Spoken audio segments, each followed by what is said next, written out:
people. Finished a book. Finished a book at the cabin. Kind of weird. Just how much you absorb out of a book is affected by, where you're reading it. I read this book at the house in Melvindale. I also read it at my mother-in-law's house in Pinckney, Michigan, and I finished it here at the cabin. So I don't think that does wonders for your recollection of what's in the book.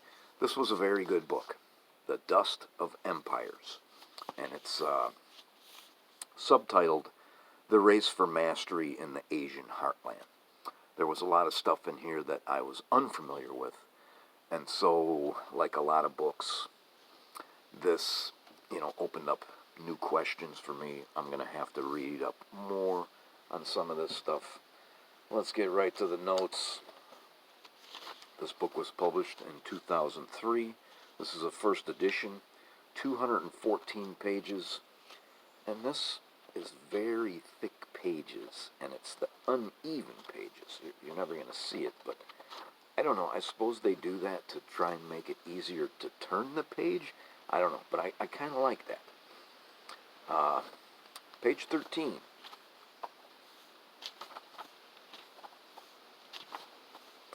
And this is Mark Twain writing on Joseph Chamberlain regarding the Boer War.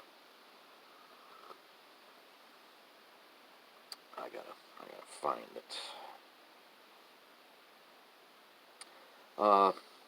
This strange and over-showy onslaught of an elephant upon a nest of field mice, on the pretext that the mice had squeaked an insolence at him. In Twain's judgment, Mr. Chamberlain manufactures a war out of materials so inadequate and so fanciful that they make the boxes grieve and the galleries laugh, and he tries hard to persuade himself that it isn't purely a private raid for cash, but has a sort of dim, vague respectability about it somewhere.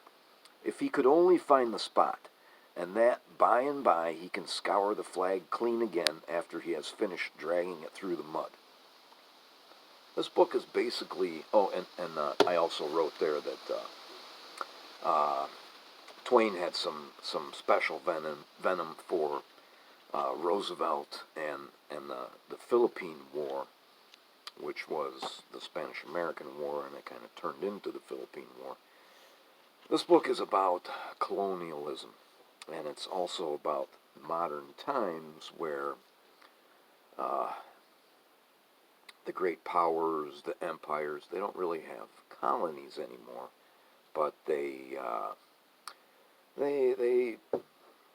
blackmail less powerful countries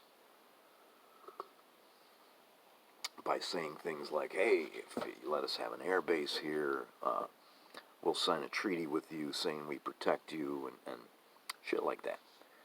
That's what the book's about. And the book is also about stupid things that blow up in your faces.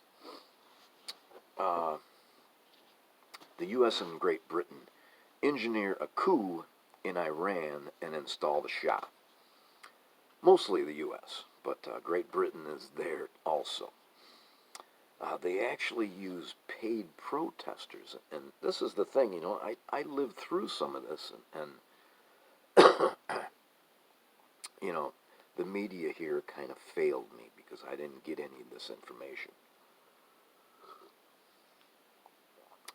The Ayatollah Khomeini has to flee Iran, and he's waiting in the wings because he knows that that's what the people want. But the United States Foreign Service actually takes a hell of a lot of money and pays people to protest that they want the Shah back.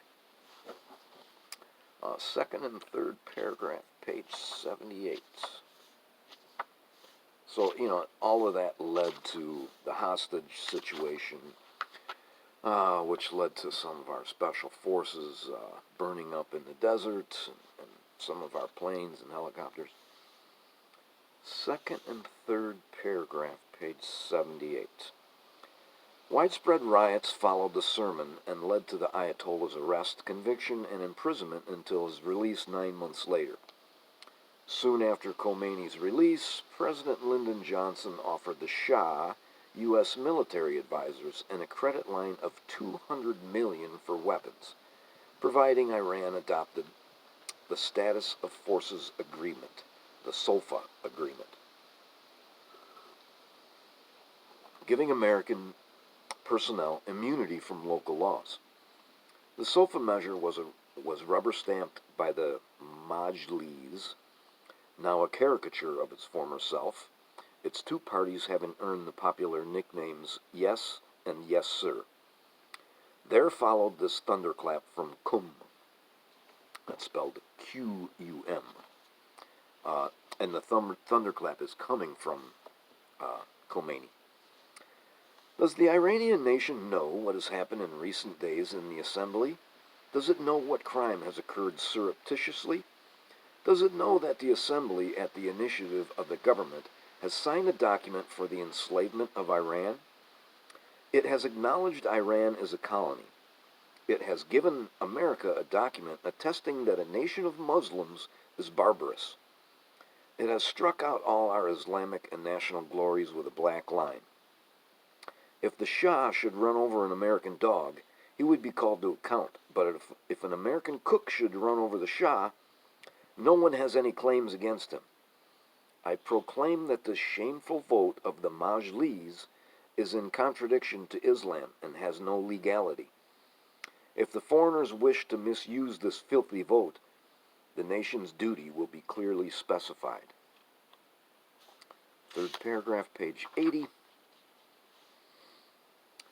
Ineluctably, the demonstration spread to Iran in defiance of the hated Savak, the Shah's omnipresent secret police, and his huge military establishment. 1,000 grievances, the inequities of a boom economy, the insolence of Westerners in their compounds, the affronts of bizarre female fashions and infidel missionaries, welded a coalition of the dispossessed and disenchanted, of secular radicals and theocratic reformers. The bubble burst in January 1979 when the armed forces mutinied and the Shah once again fled his country. On February 1st, an Air France jetliner bearing Ayatollah Khomeini landed in Tehran. And then it goes to partition in India. The book goes to partition in India. Partition is something I didn't really know about.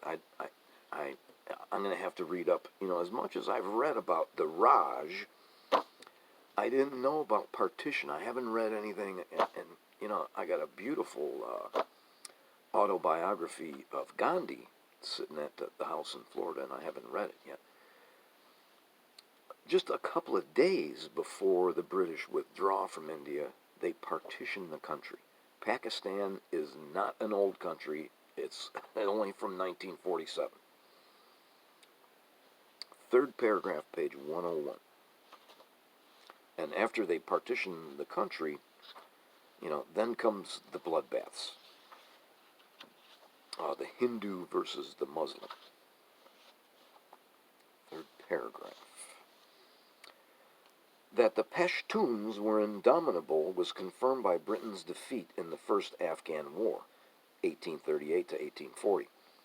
A humiliating debacle that ended an unbroken succession of victories by the Raj's armies. In 1846, having concluded that they could not change or pacify the Pashtuns, two British political officers, Henry Lawrence and Harry Lumsden, struck on the idea of recruiting them. Thus originated the Queen's Own Corps of Guides, an elite irregular force whose colors and emblems crossed tulwars, or curved sabers, and the slogan, "Rough and Ready," became the most celebrated in British India. Initially, Lumsden startled his superiors by garbing the guides in a dun-colored fabric called khaki, from Persian for dust, instead of the regulation scarlet. The shock wore off, the use of khaki proliferated, and the guides proved their military worth, becoming the prototype for Britain's Special Forces and Americans' Green Berets. And I suppose I singled out that paragraph just because that is the advent of khaki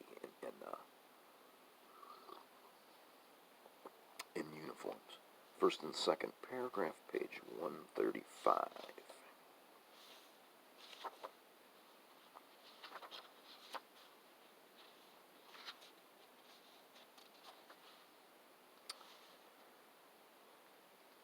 First and second.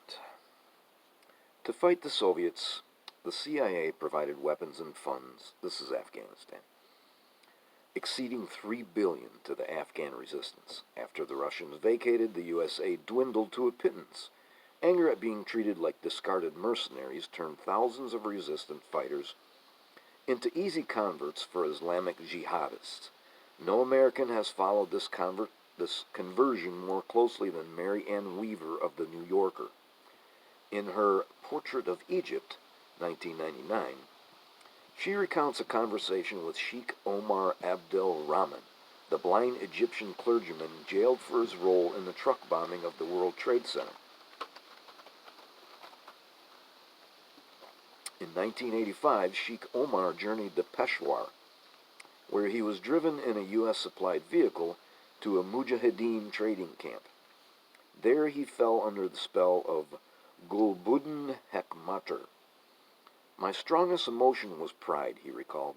I felt so proud of my religion, so proud of the power that Muslims had, and I knew that Allah would aid these people in this religion, and that Islam would be victorious in the end.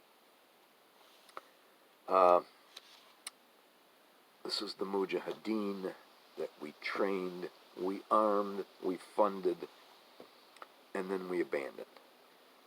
Also, we could give, this is in the words of Brzezinski, this is Mika Brzezinski's father, who has an unpronounceable first name. Also, we could give, and this is what Brzezinski whispers in Carter's ear, also we could give the Russians their Vietnam. That's why we did it. But in giving the Russians their Vietnam, we gave ourselves 9/11, because these are the same people that then turned around and became terrorists. I'm not going to read that second paragraph. Mika is a very attractive woman. I think she is. Page 136. And I have written there, first paragraph, last sentence, in the proverbial nutshell is what I have written there. The absence of debate and accountability is, in these circumstances, an unavoidable cost of bipartisan foreign policy. Since both Democratic and Republican lawmakers were complicit, neither had any political incentive to reopen the matter. That's, since the matter was never reopened, that's one of the reasons why we, as an ignorant country, fell for, why did they attack the Trade Center? We fell for, they hate our freedoms.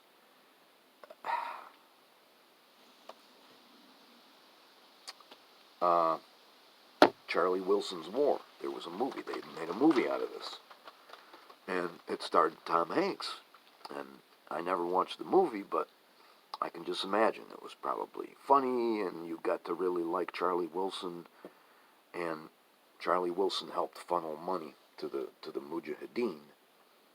I'm pretty sure the Mujahideen would have took care of themselves anyway, since nobody can take over Afghanistan, as we have recently found out.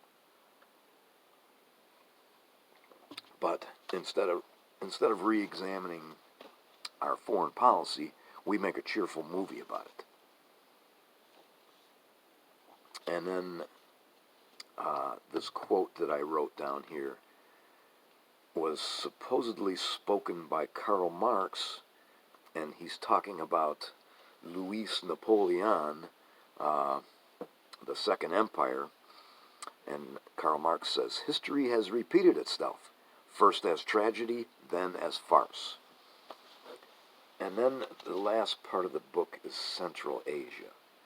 Turkmenistan, Georgia, some other countries that I'm having a hard time pronouncing. I don't know shit about it. I'm going to have to read a lot more than the little bit of information that's presented here. Third paragraph, page 201. And I think I remember this. This was a funny little bit. Yeah, this is like a proverb. Where is this supposed to come from? One day while plowing his field, a peasant named Ahmed came upon a beautiful jar and pried it open. Freeing a genie who rubbed her eyes and turned gratefully to her liberator, Ahmed, she said, you deserve a reward, but I must explain that the rules in my particular order are that if you wish for something, all your neighbors will receive twice as much of the same thing. Ahmed sat down. He thought and thought and thought, and finally said, Genie, here is my wish. Take out my right eye. That's supposed to illustrate how these people in Middle Asia, Azerbaijan, and all these crazy countries that didn't even exist 25 years ago, there's some ancient hatreds there. That's it. I am reading another book. It's been very rainy up here. Very rainy. I'm going to try and get the kayak out tomorrow. After that, I'm going back to Florida.